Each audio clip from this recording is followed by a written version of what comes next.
আপনি যে কথাটা বললেন যে ইসলামী ছাত্র শিবিরের প্যানেলে অর্থাৎ সমন্বিত ছাত্র ঐক্য, যেটা ওই প্যানেলে 3টা আমাদের ছাত্রী বোন ছিল, তারা হেজাব ছাড়া।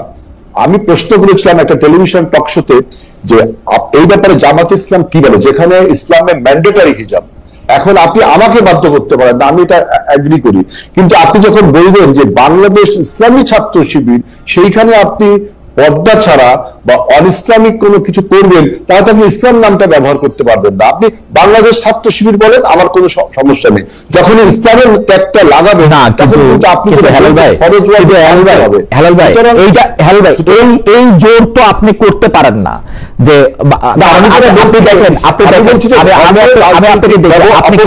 আপনি কি না, এটা আপনি বলতে পারেন না। কেন?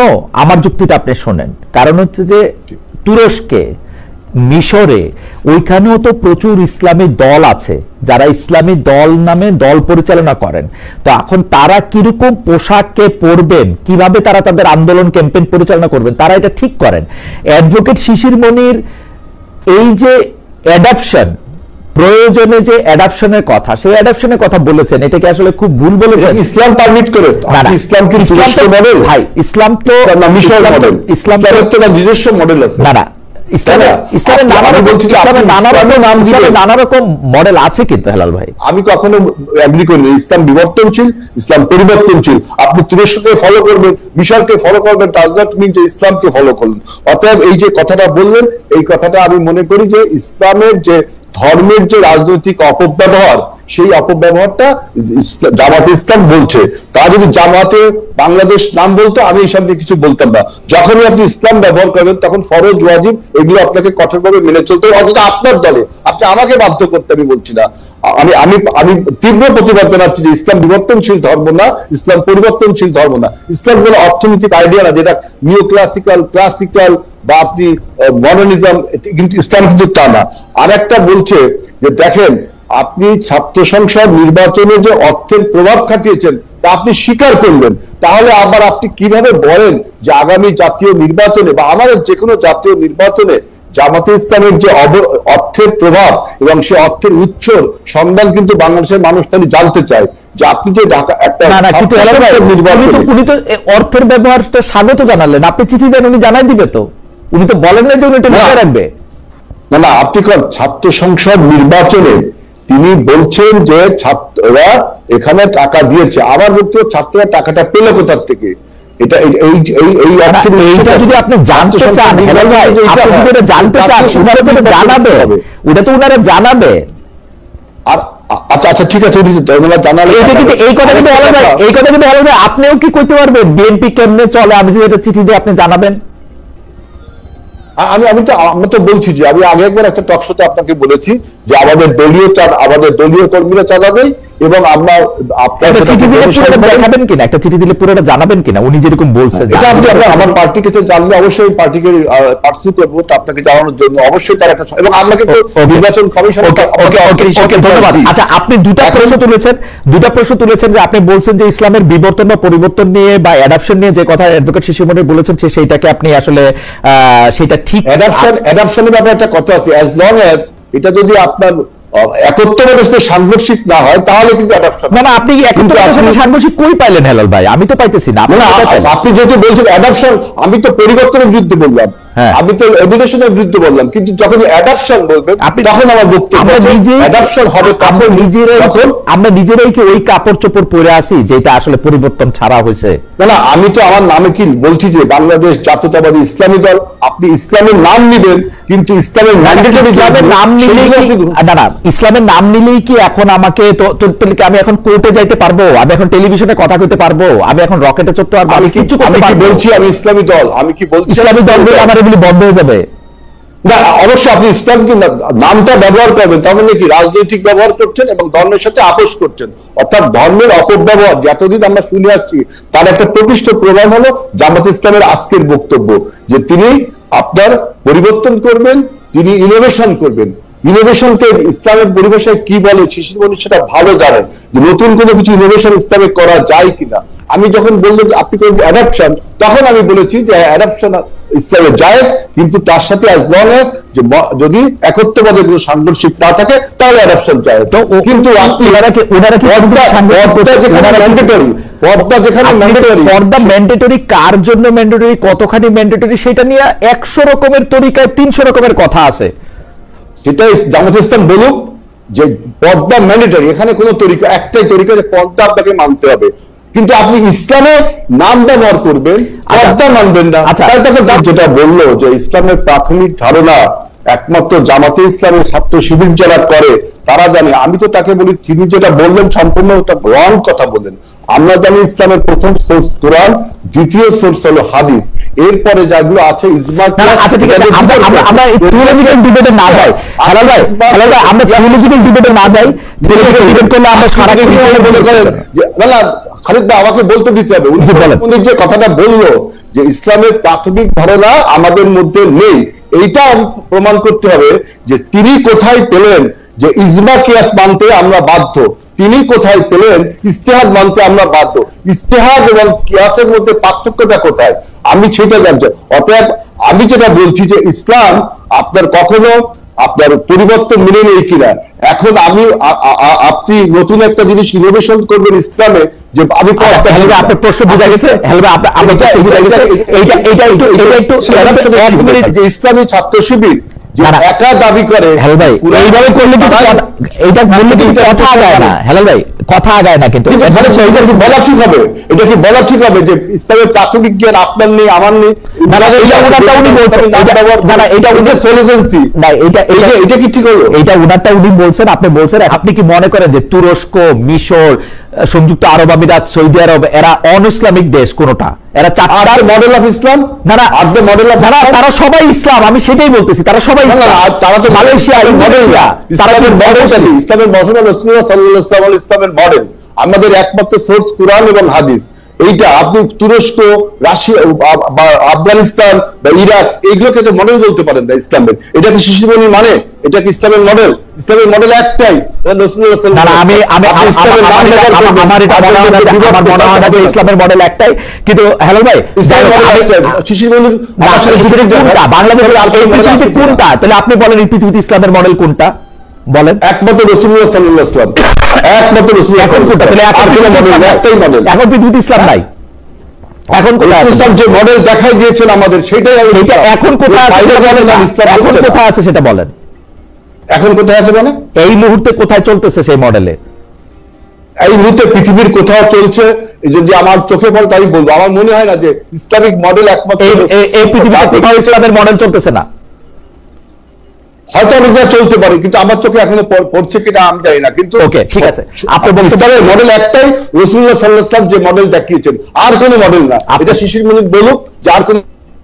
আচ্ছা ঠিক আছে, আমি অ্যাডভোকেট শিশির মনির কাছে আসবো। আপনি একটু বিএনপি প্রসঙ্গে আসেন, যে বিএনপি কি এখন কার্যত বিভিন্ন কারণে একলা একটা সংগঠনে বা একলা একটা দলে পরিণত হয়েছে কিনা? না, বিএনপি একলা একটা সংগঠনের পরিবর্তন হয়নি। যখন ওরা একটা জোট করেছে যে 3 দলীয় জোট, যা 8 দফা আপনার দাবিতে, তা বাংলাদেশে কি 3টা দল মাত্র বলছে যে ইসলামিক সমস্ত দলকে তারা ঐক্যবদ্ধ করবে। আমি কিছুক্ষণ আগে একটা টক শোতে বলেছি যে ইসলামের সমস্ত রাজনৈতিক দল আপনার জামাতে ইসলামের সাথে যে ঐক্যবদ্ধ হবে এমন কোন গ্যারান্টি কিন্তু কেউ দিতে পারে না। আপনারা যখন এখন আন্দোলনে নেমেছেন যে 8 দফা দাবির বাস্তবায়নের দাবিতে, তাহলে আপনারা কেন ঐক্যমত কমিশনের সাথে বসছেন? আপনারা রাজপথে আন্দোলন করছেন, আবার ঐক্যমতের কমিশনের সাথে বসে যেতে হবে না। আর আপনি বলছেন বিএনপি একলা, বিএনপির সাথে তো আপনি দেখছেন যে কতগুলো রাজনৈতিক দল আমাদের সাথে আছে, যুগপৎ ভাবে আন্দোলন করেছি। জামাতে ইসলাম একমাত্র দল আমাদের সাথে যুগপৎ ভাবে আন্দোলন করেছিল আপনার হাসিনা বিরোধী আন্দোলনে, কিন্তু 28শে অক্টোবর আমরা দেখেছি কিভাবে তাদের আন্দোলনটা শেখ হাসিনার প্যাট্রোনাইজে হলো আর আমাদের উপরে ক্র্যাকডাউন হলো, এটা আপনারা দেখেছেন। সুতরাং বিএনপি একা হয়নি, 24-এর গণঅভ্যুত্থানের সকল শক্তি আমরা ঐক্যবদ্ধ আছি। আমরা বলছি যে আমরা নির্বাচনী জোট জামাত বাদ দিয়ে সবার সাথেই করতে রাজি আছি আমরা। ওকে, ধন্যবাদ হেলাল ভাই। যুদ্ধাপরাধের মামলায় জামাত নেতা এটিএম আজহারুল ইসলাম খালাস পাওয়ার পর আপনি একটি সংবাদ সম্মেলনে বলেছেন জামায়াতে ইসলামী বা তার কোনো নেতাকর্মীর মাধ্যমে কেউ ক্ষতিগ্রস্ত হয়ে থাকলে তার কাছে নিঃশর্ত ক্ষমা চাই। এই ক্ষমা প্রার্থনায় কি ৭১ মুক্তিযুদ্ধের সময়টাও আছে কিনা সেটা সেদিন আপনি স্পষ্ট করেননি, আজকে এটা স্পষ্ট করবেন? মানে আপনি, অনেকেই প্রশ্ন করছেন যে জামায়াতের মাননীয় আমির ক্ষমা কিসের জন্য চাইলেন, মানে ৪৭-এর পর থেকে শুরু করে আজকে পর্যন্ত, শুধু ৭১ না, ৪৭-এর পর থেকে শুরু করে আজকে পর্যন্ত আমাদের দ্বারা যত মানুষ যত জায়গায় কষ্ট পেয়েছে, কেউ যদি ক্ষতিগ্রস্ত হয়ে থাকে, সেই মানুষগুলো তাদের সকলের কাছে আমি বিনা শর্তে ক্ষমা চেয়েছি। কেন ক্ষমা চেয়েছি? আমরা মানুষ, ইন্ডিভিজুয়াল মানুষ যেমন ভুল করতে পারে, মানুষের সমষ্টি একটা দলেরও বিভিন্ন ভুল সিদ্ধান্ত থাকতে পারে। কোনটা ভুল কোনটা সঠিক ইতিহাস এটা নির্ধারণ করবে। আজকে যেটাকে ভুল বলা হচ্ছে, কালকে এটাই হয়তো সবচেয়ে বড় সঠিক হিসাবে প্রমাণিত হবে। আর ইতিহাসের পালাবদলে রাজনীতিতে সবাই জিতে না, কেউ জিতে কেউ হারে। আমরা আদর্শবাদী একটা দল, আমরা বিশ্বাস করি আমরা মানুষ ভুলের ঊর্ধ্বে নই। আমাদের দ্বারা, আমাদের সহকর্মীদের দ্বারা মানুষ বিভিন্ন ক্ষেত্রে কষ্ট পেতে পারে, ক্ষতিগ্রস্ত হতে পারে। আমি সব কিছুর জন্য কোনো শর্ত আরোপ না করেই মাপ চেয়েছি। ওকে, মানে ৪৭ এবং মাপ চাওয়ার মধ্যে কোনো পরাজয় নাই, অবশ্যই নাই। ৪৭ থেকে আজ পর্যন্ত যে কোনো কিছুর জন্য মানুষ আপনাদের কাছ থেকে যদি কোনো ধরনের আঘাত পেয়ে থাকে, তার জন্য আপনি দুঃখ প্রকাশ করেছেন বা ক্ষমা চেয়েছেন। এর ভিতরে সব ঢুকে গেছে, কোনো কিছু বাদ নাই। ওকে, এভরিথিং ইনক্লুডেড। আচ্ছা, এবং এটা আনকন্ডিশনাল, মানে অ্যাপোলজি দিয়ে আনকন্ডিশনাল পার্ডন সিক করেছে। এইটা কি ডক্টর শফিকুর রহমান, আমি আসলে যেহেতু আপনার সঙ্গে আমার মানে নানা সময় কথা বলার সৌভাগ্য হয়েছে, মানে পর্দার বাইরে পর্দার ভিতরে, সেটা আমি জানি বলেই আমি আমার প্রশ্নটা করছি যে আপনি যে ৭১টাকে এই ৪৭ থেকে আজ পর্যন্ত একসাথে বললেন, এর কি কোনো বিশেষ কারণ আছে নাকি? মানে না না না না না না, কোনো বিশেষ কারণ নাই। আমার মানবিক মূল্যবোধের জায়গা এবং আমার দায়িত্বের জায়গা থেকে আমি বলেছি, অনুভূতির জায়গা থেকে, দায়িত্ব এবং অনুভূতির জায়গা, বিশেষ কোনো কারণ। আচ্ছা, আমি আবার ২-৩ দিনের ঘটনা একটু আসি। আমরা দুইটা ঘটনা আমরা দেখেছি যে আমাদের অনেককে ব্যথিত করেছে। একটা হচ্ছে লালমনিরহাটে একজন যিনি নরসুন্দর, তিনি এবং তার ছেলেকে খুব আয়োজন করে মারধর করা হচ্ছে এবং তাদেরকে টেনে নিয়ে পুলিশের কাছে নিয়ে যাওয়া হয়েছে। এবং আরেকজন যিনি ২০১৮ সালের ডিসেম্বরের রাতের ভোট বলে খ্যাত নির্বাচনের যে প্রধান নির্বাচন কমিশনার, তাকে আসলে খুবই অপমানজনকভাবে মানে থানায় নিয়ে যাওয়া হয়েছে এবং সেটা আবার ভিডিও করা হয়েছে। মানে আমি সাধারণভাবে যেটা বুঝি, আপনি আমাকে শাস্তি দিতে পারেন, আপনি আমাকে মৃত্যু দিতে পারেন, কিন্তু মানুষ হিসাবে আরেকটা মানুষকে অসম্মান করার অধিকার যে আমাদের নাই, এইটা কি মানে মানে নাকি এইটা আমাদের আছে কারণ তারা একটা খারাপ কাজ করেছিল, এরকম কি? মানে আমি জানি না, মানে অনেকে তার জি আপনি বলেন আরেকজন খারাপ কাজ করেছেন বলে আমিও করব, এটা কোনো যুক্তি? আমি আরেকজনের খারাপে কষ্ট পেলাম, ক্ষতিগ্রস্ত হলাম, এখন আমি সেম অথবা ওয়ার্স দেন দিস আরো খারাপ কিছু করলাম তার সাথে, সেটা কি কোনো মানবিক আচরণ বলে গণ্য হবে? নিশ্চয়ই না। তবে দেখেন, আমরা এটাকে কখনো সমর্থন করি না, কিন্তু পরিবেশ, প্রেক্ষাপট, স্থান, কাল, পাত্র, মানুষ কোনো জিনিসকে যখন লাইক করে না, তখন প্রকাশ্যে হয় তার প্রতিবাদ করে, না হয় মনে মনে ঘৃণা করে, অথবা সে শক্তি থাকলে প্রতিরোধ করে। এই তিনটা স্টেজ থাকে, এটা হাদিসের ভাষা অনুযায়ী। এই অবস্থায় আমরাও তো ভিজিবল সেই রকম প্রটেস্ট অনেক ক্ষেত্রেই করতে পারি না, কিন্তু আমরা এগুলাকে মনের দিক থেকে সাপোর্ট তো করি না, আমরা বরঞ্চ মনে করি যে এগুলা আরেকটা অপরাধ। ডেফিনেটলি সিইসি যিনি ছিলেন, তিনি তো একজন মানুষ, তিনি এই রাষ্ট্রের একজন সিভিল সার্ভেন্টও ছিলেন এবং উঁচু পর্যায়ে তিনি দায়িত্ব পালন করে তিনি রিটায়ার করেছেন। তিনি নিশ্চয়ই কাজ ভালো করেন নাই, অনেকগুলা খারাপ কাজ করেছেন। সেই সময়টা জনপ্রত্যাশার এগেইনস্টে গিয়ে করেছেন, সত্য তথ্যের উপর না থেকে অসত্য তথ্য তিনি তার সংস্থা থেকে বলেছেন, সেগুলো সব খারাপ। তো তার জন্য তো আদালত আছে, কিন্তু আদালতে যাবেন, আমি তাদেরকে আদালতে নিয়ে যাই, আইনের আওতায় নিয়ে যাই, কিন্তু আইন আমার হাতে আমি তুলে নেবো কেন? এটা তো কোনো অবস্থায় আমরা সমর্থন করবো না।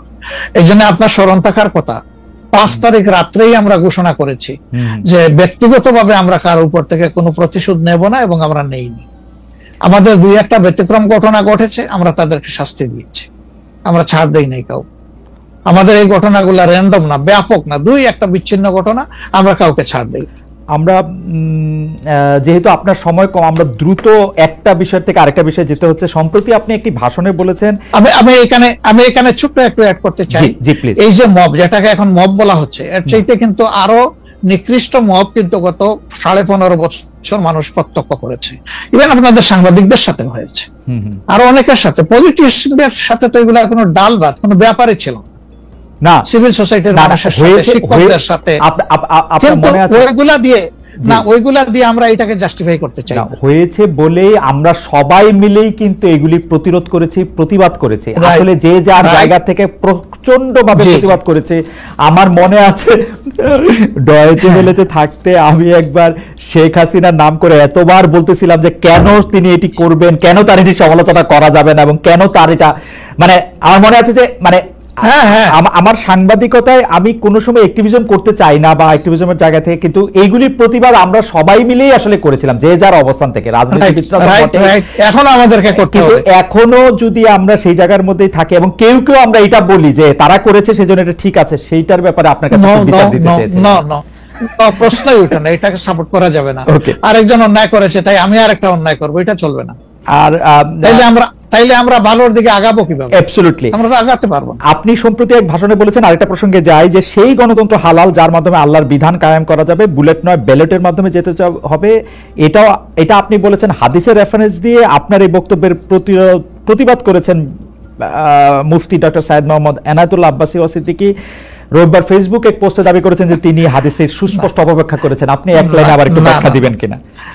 আমি হাদিসের ইয়ে দেই নাই, আমি বলেছি যে ডেমোক্রেটিক যে প্রসেসটা, এটা রাসূল করিম সাল্লাল্লাহু আলাইহি সাল্লামের পরে যারা রাষ্ট্র পরিচালনা করেছেন খোলাফায়ে রাশিদিন, তাদের সময় ছিল, এবং এটা বাস্তবতা আমরা সবাই জানি। হযরতে ওমর খুতবা দিতে দাঁড়াইছেন, সাধারণ মুসল্লি বলছে আমি আপনার খুতবা শুনবো না। কেন শুনবেন না?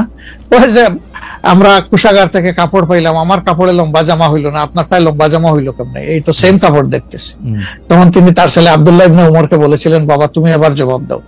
তিনি দাঁড়াইয়া বললেন যে দেখেন, বাবা তো রাষ্ট্রের দায়িত্বশীল, তার সাথে বিভিন্ন বিদেশি প্রতিনিধি দল আসে, এই রাষ্ট্রের সম্মানে আমি বাবাকে বলেছিলাম যে বাবা আমাদের পোশাক 2 টুকরা করে কাটার দরকার নাই, আপনি অনুমতি দিলে আমি কুশাগারকে রিকোয়েস্ট করতে চাই যে আমাদের 2 পিস না কেটে দিয়ে দেওয়ার জন্য, সেটা দিয়ে আপনি জামা বানাবেন। তো আমার বাবা এবং আমার 2 পিস মিলে উনার 1 পিস হয়েছে, এবং তাই উনার জামা লম্বা। তো লোকটা বসে আল্লাহ শুকরিয়া আদায় করে বললেন যে খলিফাতুল মুসলিমিন, এবার আপনি আপনার খুতবা দেন, আমি শুনবো, মন ভরে শুনবো। তো এই দেখেন, এটাই তো বিউটি অফ ডেমোক্রেসি। ওই যে আপনি ফ্রিডম অফ এক্সপ্রেশন বললেন, এর চাইতে ভালো ফ্রিডম অফ এক্সপ্রেশন কোথায় পাবেন আপনি? আমি বলেছি যে না, গণতন্ত্র হচ্ছে এটা কোনো ইজম না, এটা আপনি নিজেও জানেন। গণতন্ত্র কোনো মতবাদ না, it's a way to establish your ism. আপনি যেটা চয়েস করেন, এটা ক্যাপিটালিজম হইতে পারে, সোশ্যালিজম হইতে পারে, কমিউনিজম হইতে পারে, এরকম যেটাই হোক সেটা আপনি করবেন। কিন্তু এটা একটা ওয়ে, এই বাহনের উপরে আপনি চড়ে যাবেন। সেটা যদি আল্লাহর দিন কায়েমের উদ্দেশ্যে হয়, তাহলে অবশ্যই এটা মুসলমানদের জন্য হারাম হওয়ার কথা না। এখন আমার কথার সাথে তো ডিফার করতেই পারেন, উনি একজন লার্নেড মানুষ, আমি তাকে রেসপেক্ট করি, এবং কারো ডিফারেন্সটাকেও আমি রেসপেক্ট করি, কারণ এটা না হলে তো আপনার ফ্রিডম অফ এক্সপ্রেশন থাকবে না, এবং মাল্টিকালচারাল সোসাইটিও বিল্ড আপ করা সম্ভব হবে না। আচ্ছা, অ্যাবসলিউটলি ফাইন। আচ্ছা, আপনি শুক্রবার একটা দলীয় কর্মসূচিতে বলছেন যে দিন কায়েমের চেষ্টা বা প্রচেষ্টা ঐচ্ছিক নয়, মুমিনের উপর ফরজ। আরবার আপনাদের দীর্ঘদিনের একটা স্লোগান হচ্ছে এরকম, আল্লাহর আইন চাই।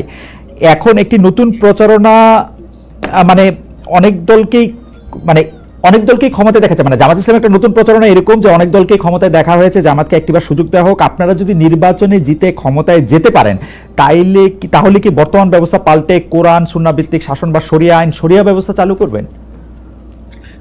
আসলে দেখেন, কোরআন সুন্নাহ ভিত্তিক মানে অনুশাসন যেটা, এটার ব্যাপারে সমাজের পারসেপশনের বিভিন্নতা আছে, ভিন্নতা আছে। আমাদের বাংলাদেশের যে সংবিধান আছে, এই সংবিধানের অনেকগুলা আর্টিকেল, অনেকগুলা ধারা উপধারা কোরআনের সেন্সের সাথে পুরোপুরি মিলে যায়, এটার সাথে কোনো ডিফারেন্স নাই। আবার কিছু কিছু ধারা আছে সেখানে কনফ্লিক্ট, কন্ট্রাডিকশন আছে। ওরকম পরিবেশ পরিস্থিতি যখন আসবে, জনগণের প্রত্যাশার আলোকে এটা মানে সবার সাথে ইন্টারেক্টিভ হয়ে সবাইকে সাথে নিয়েই ইনশাআল্লাহ ভালো জিনিসগুলোকে আমরা ইনপুট দেবো আল্লাহ থেকে। তবে এটাও মনে রাখার বিষয় যে কোরআনী শাসন হঠাৎ করে আল্লাহ তাআলা এস্টাবলিশের হুকুম দেন নাই। It was a gradual process. For example মাদক কিন্তু দুনিয়ার কেউ কিন্তু এটাকে অ্যাপ্রুভাল দেয় না, বাট এটার প্র্যাকটিস সব জায়গায় আছে, এটা বাস্তবতা।